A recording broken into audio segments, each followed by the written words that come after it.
This item was tabled 2 weeks ago, so we'll bring it up again. Resolved that a sum not to exceed $789,117 be and from which $308,645 is hereby transferred from the signed fund balance, and $480,472 is transferred from contingency to the police department to cover contract wage settlements. I'd like to move the item and speak to it briefly. Mr. Kimmel. Okay. These are costs associated with the police contract that we approved several months ago. I'd like to say, first of all, this item was vetted thoroughly by the Board of Estimate and Taxation and the Finance Committee of the Council. We discussed it briefly at our last meeting. It was tabled because the police chief was not able to be at that meeting to answer any questions, and it's not a time-sensitive item, so the police department had no problem with us tabling it. I would like to point out that this is money associated with a contract, and thus it is money basically that's owed to our officers in the police department. Some of it is for retroactive pay going back to 13-14, and some of it is to cover the 2% increase for the salary increase for the 14-15 fiscal year. Like I said, this is money that is contractually due to the officers. Just as a little bit of a review, since it was several months ago, I think the contract that we agreed to was an excellent contract. Over its life, salaries will increase by 2 to 2.5%, but just as importantly, the health insurance costs, pension costs, the contributions from officers are going up. So the city is saving money in those areas. And the net cost of that contract to the city, the net cost of new money, was less than 2%, which, as I said about a month or so ago, was my rule of thumb has always been if it's less than 3%, we're doing okay. Here we have a contract where the net cost of the city to taxpayers is less than the rate of inflation, so it is a good deal. And I'd like to applaud everybody who was involved in discussing, in negotiating this contract. And for the last time, this is money that we are contractually obligated under Connecticut state law to provide to the officers in the department. If we don't approve this, I have no idea where the money will come from, but it's got to come from somewhere. Thank you. Thank you, Mr. Kimmel. Any further discussion? Seeing none. I'm sorry, Mr. Watts. Yeah, I would like to see if the chief would come to the podium. Last time, the council was gracious enough to table, and I thank him for that, so you could be present to explain probably both items 1 and 2. So we'll take the first one. Well, the first one, he just explained. I can't really add anything to that. That was a contractual settlement. I don't get involved in the negotiations for the contract as far as the wages, pension, that kind of thing. The only involvement I have is with management rights issues. I leave the other issues to human resources and to finance, et cetera. So I can't really add anything to the item number 1, or actually, yeah, item number 1 under that over what was already discussed, unless there's something specific that hasn't been addressed. Okay. All right. Any further comments? Tom has something that. Yeah, maybe. There's one item I would add, particularly with respect to item 1, and that is that all of the funds that are appropriated in item 1 had been anticipated. By that I mean, you'll see, in fact, the way the resolution is worded, we've got $308,645 coming from assigned fund balance. That's actually money that was set aside at the end of last year in anticipation that this contract settlement would be coming. And then the additional balance of $480,472 was put in contingency, again, in anticipation that this contract settlement would be coming. So the only thing that, and I agree, I think Mr. Kimmel did an excellent job explaining, what the appropriation represents, but I do think it's important to also put on the record that the city had reserved fully for this contract settlement. Mr. Hempstead? Just, I'm sorry, were you finished? No, Mr. no, Watts? go ahead. Okay. I'll defer to Mr. Oh, I'm sorry. No, go ahead, I'm Go sorry. I just, through the mayor, I'd like, just a quick question to Corporation Council, because this is more legal. If we don't vote for this, are we then not in violation of our contract with the police department, police union? Because we're not gonna give them the funds that we've agreed to pay them for, technically, correct? They voted on the contracts. I would assume so, but I don't have the contract in front of me, so it's hard to answer the question without everything in front of me. But if we've contracted to provide something in the contract, then in fact, we would potentially be violating the contract if we don't provide it. But again, I'll need to. That's why I'm asking. It seems logical that if we don't pay them, then we violated the. Mr. Hamilton might be We able to voted for speak it. to that if he's Well, yeah, reviewing the contract. I mean, you voted for you Agreed. ratified the contract, Voted you to pay agreed to them. ratify the contract, yes. Yeah, the city is certainly obligated to abide by the terms of the contract, and in fact, after the contract settlement was approved by the council, the city has paid the retro payments and adjusted the salaries. A failure to approve the appropriation would put the police department in a significant bind, because what it would mean is that toward the end of the fiscal year, which we're there now, they would, if the appropriation was not forthcoming, in order to stay within their budget, they would have to take pretty drastic actions to try to make up this amount of money. Would probably mean, laying off the entire police force for the month of June or something like that. I don't know, but it would be, pretty dramatic action to try to make up that amount of money. Any further discussion? Mr. Watts? Yes. I hear exactly what you're saying, and this is why I had several concerns with the initial contract. This was exactly an example of NOAC always seems to find money when they want to fund things. This is an example of that. When you want to fund something, like maybe the police contract, the money just magically appears, and it's always available. But when there's other issues that concern other areas, the money can't be found. And when we pass the contract, now it puts us in a tight space. Because if we don't approve it, then something terrible would happen, like lay off the police officers for the whole month of June. And that's how Norwalk does business. And this is an example of it. And it has to be a time when you just do business straight up. The contract is straight up. The business that you do in the council chamber is straight up. This is an example of, if you don't vote for it, council members, something terrible will happen. And we hear this time and time again with there are hundreds of city employees, but it's one group that seem to dominate not only all the funds, it's another example of maybe they are the squeaky wheel, and that's why they get all the money and fund overtime.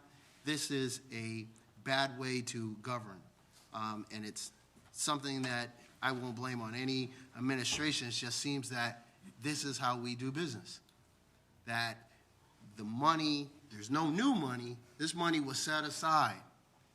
But when we're looking for things to fund other things in my district or other districts, the money is not there. And it's just a way it's time for us in Norwalk to really do a policy shift and stop putting council members, I don't know how long I'm going to be sitting in this chair, honestly. But future council members, we should set a tone where we're not always put into a predicament where our back is against the wall and we have to vote for something, and if we don't, dire consequences. We don't even know if that's even true, because we don't read the language of the contract. Well, maybe there is, maybe we do, but the question cannot be answered by Corporation Counsel if it would lead to dire consequence, but it's a good scare tactic, though. Well, I think the real decision was when the council voted to approve the contract. I mean, that's the bottom line, is the council voted to approve the contract. This appropriation is simply putting the funding in place to fund and execute upon the decision that was already made when the council approved the contract. So I think, you know, with all due respect, I think the fact that we budgeted for the money and planned on the money and put it in the budget was in fact good financial practice and represents exactly what the city should be doing. It would be irresponsible to have said, gee, we have contract settlements with every other single bargaining group that was roughly at the 2%, 2%, and 2.25% that was agreed to with the police contract. And if we had assumed, gee, we think the police contract, when that contract settles, is going to have 3 years of zeros, well, you know, that's not reality. That's not what was going to happen. So it was, in fact, prudent and appropriate for the city to put money in contingency and set money aside for the contract settlement. But I agree with you. You're absolutely right. At this point, you know, the decision when the contract was settled, that's when the decision was made to expend these funds, or that was what led to the, you know, the need for the appropriation. So this vote tonight is really just sort of some bookkeeping follow-up to the settlement of the contract. Okay, so who decided to put the money into the contingency fund? The Board of Estimate and Taxation, when they set the budget. So they decided, this group that's on there now, the Board of Estimate and Taxation, currently, this group. Well, whoever was on the Board of Estimate at the time that the 14-15 budget was adopted a year ago. So they decided that they were going to put the money to the side. Right, Anticipation. that's right. They set the budget that included funds and contingency for the police contract. Right. You know, on a recommendation certainly from the finance department and the mayor. Right. No, you're a professional, and I don't mean to seem that I'm, you know, have some concerns with the way that you do business. It's just the way that the system does business is unfortunate, because now you're before us and you're saying, if you don't vote for this, you could potentially cause layoffs, and we don't know if that's true. That could just be hyperbole. Well, it would cause a budget shortfall that would have to be dealt with in some fashion or another, and I don't know how that would be dealt with, but it would lead to a shortfall in the budget for the police department this fiscal year. All right. If I could ask a question, Mr. Hamilton. If the contract were settled before it expired, we would still be paying the exact same amount as we are now, Yes. because they would be making the higher wage, ergo a higher overtime salary. So it would be no difference. And actually, by not settling the contract right away, this money was held in abeyance in the city's coffers. That's correct. Okay. Ms. Bowman. I'm sorry, did you just say that either way, there would have been $1 million increase from 2014 to 2015? Because that's what I just heard. Mm-hmm. And that's a big increase. I'm going to save my comments for the next item, but that is a big increase, and I don't think it's appropriate. I'm finished. Go ahead. I think Mr. Kimmel had his hand up. If I could just respond, it is important to recognize that this represents more than 1 year's worth of contract settlements, because the contract was unsettled for last fiscal year, 13-14, plus it was unsettled for this fiscal year. So the appropriation on item 1 represents 2 years of contract settlements, the retro payment for last year, and then the new salaries for fiscal year 14-15. But the question I heard was, if the contract would have been settled when it originally expired, we would still be seeing the same amount of increase. And you said yes. That was the question I heard, and you did say yes. Yeah, if I understood the question from the mayor correctly, if the contract had settled before it expired with the same percentage changes each fiscal year, would the cost be the same? And the answer is yes. But and out of this budget? No. It would have Yes, been it paid would all have along. the same impact Yeah. on the, ultimately on the budget, because last year's money, we reserved as part of last year's fund balance. And then this year's money, I need my glasses to read my numbers. The 480,000 is in this year's budget. The 308,000 is in last year's budget. So what is the typical, before 2014 to 2015, what is the typical increase for the police's operating budget? So how many dollars? Not percentage, give me dollars. Like, how much does it usually go up? Because you're telling me that it went up $1 million. Either way, it would have went up $1 million. And I feel like that's just, you know, we talk about spending, I think that's just ridiculous, you know? I mean, I want to save the rest of my comments for the next item because they're more appropriate, but I just don't understand. Yeah, I'm not sure I understand the question, but. Tell in me terms how of- much from 2013 to 2014, what was the increase in dollars for the police's operating budget? Oh, boy, I don't have that off the top of my head. I don't know, Chief, if you know. 13, 14, I'm guessing probably in the area of $200,000. I'm guessing, maybe not even that, Well, because there's no salary increase. Right, from 13 to 14, there was no salary increase because the contract was That's the biggest- unsettled. that's the So are you biggest. telling me that So- their budget is going up $1 million each year? No. No, not $1 million each year, because this appropriation here is covering 2 years. But it depends, it depends on what other changes there may be in the budget outside of wages. I mean, wages, average somewhere in the $300,000 to $400,000 range a year in a typical year. And then whatever changes there may be to the rest of the department budget for vehicles or whatever else, some years may go up and some years may go down. But whatever other changes may add up to, a few $100,000 typically would be what I would expect. So, well, either way, so it went up, I mean, it probably went up more. The $1 million is really just what it was over, was just the overage from what the police chief requested. So it probably went up more. So even if it went up $200,000, $300,000 last year, because there was no contract, then still, there's still at least a few $100,000 that's still attributed to last year. So it is going up at least $500,000 each year. So I think it is really time that we do something and stop and take a look at what's going on in spending in the police department. Mr. Kimmel. I believe the retro wage payment for 13-14 was $313,164. The 2% increase for 14-15 was $475,953. I want to make a comment, first of all.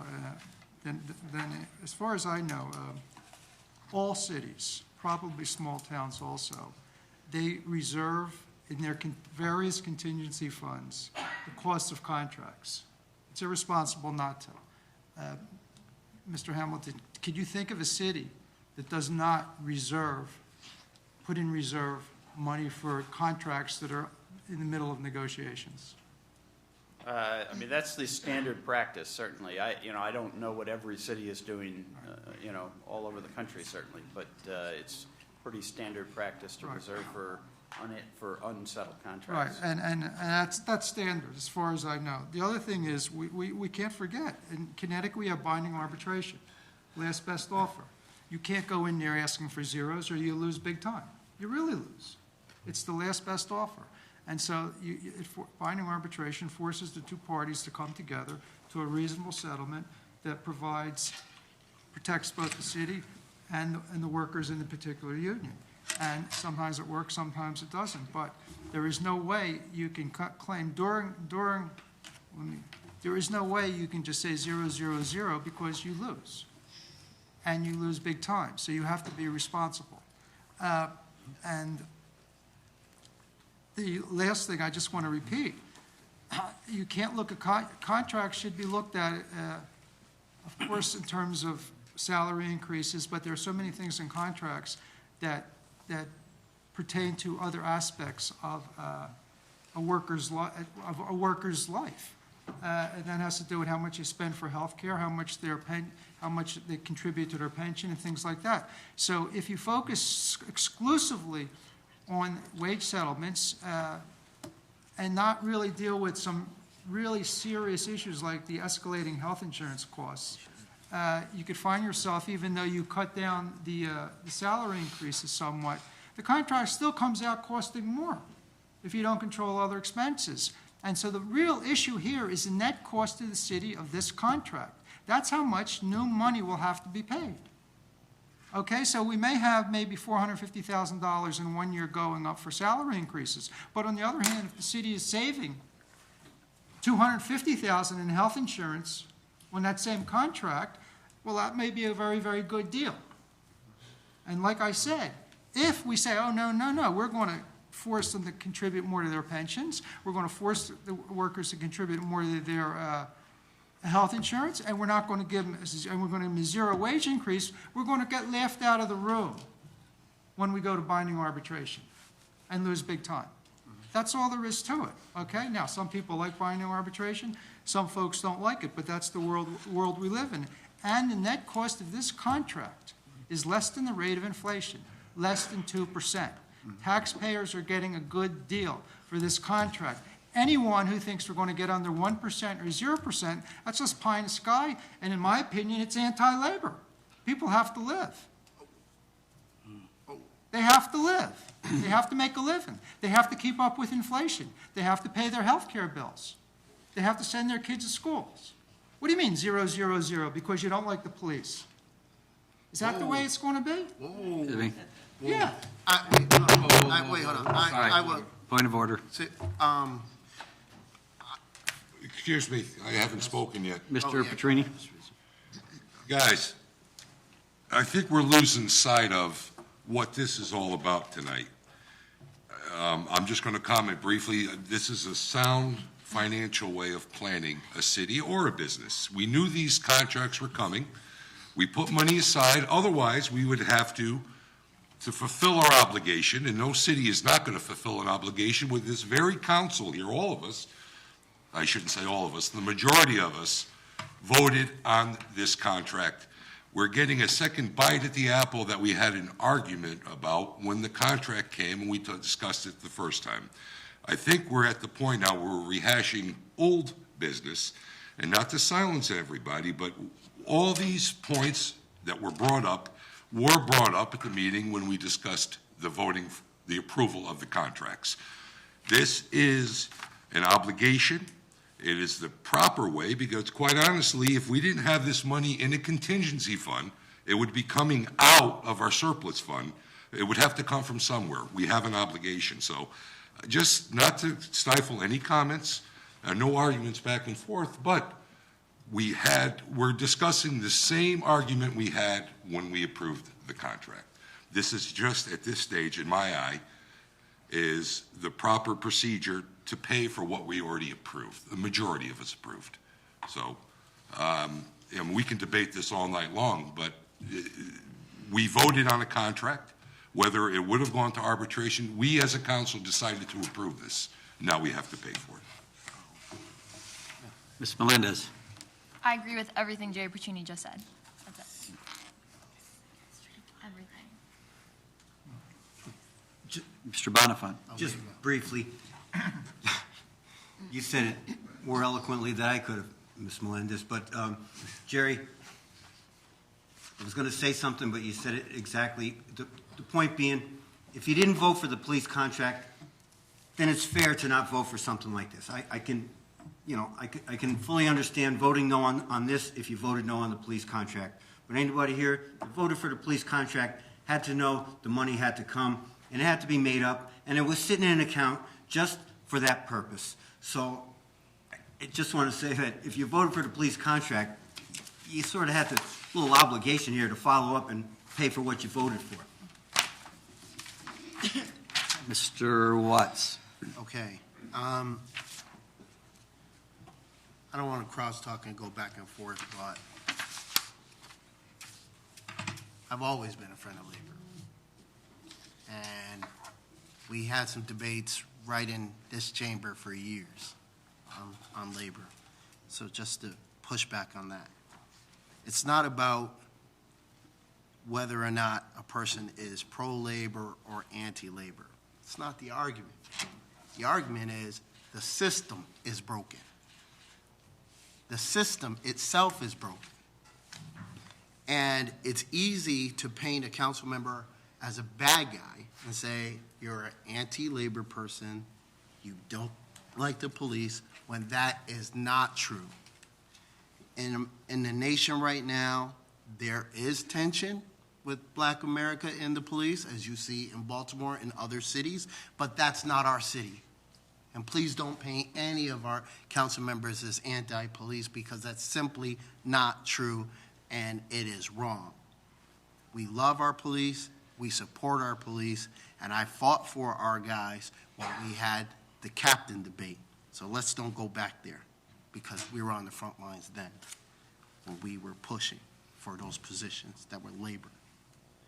The system itself is broken because there is a system where there are things that can't be paid for, things that should be paid for in the urban core. And when you go to look for them, oh, the money is not there.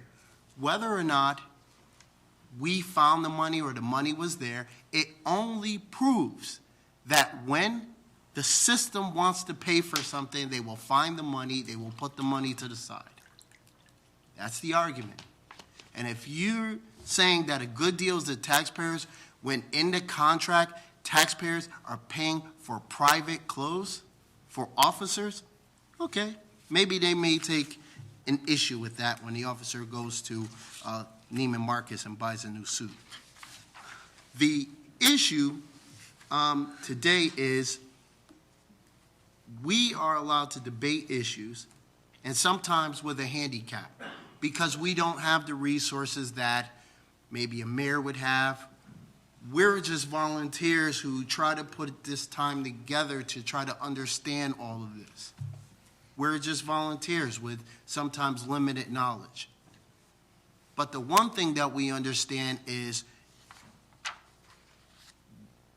we talk about how Hartford shortchanges us all the time. It doesn't matter how much money we get back if we don't change the way that we do business. And the current way, the structure, the way the police department is funded and run is they need to hire more officers, and they shouldn't have as many officers being paid at the rate that they are being paid. That's just the truth. I'm not going to belabor the point. I think that we should just go ahead and vote. I think that the votes are there for this, and just save the discussion that I have for round two. But don't paint any of council members here as anti-police, because I know each and every one of you personally, and I could vouch for each and every one of you personally, Democrat or Republican, and say that is simply not true. What we are doing here is just looking for cost savings in the budget to do what we think is financially prudent, and at the same time question the city when sometimes they turn their back on the urban core and do not fund things, but when it's time to fund things that they think are important, the money just magically appears, and that's my argument. Any further discussion? So the item has been moved by Mr. Kimmel. I call for a vote. All in favor? Aye. Opposed? Okay, 4 opposed and 10 in favor. Opposed were Ms. Bowman, Ms. Stewart, Mr. Watts, and Mr. Sims.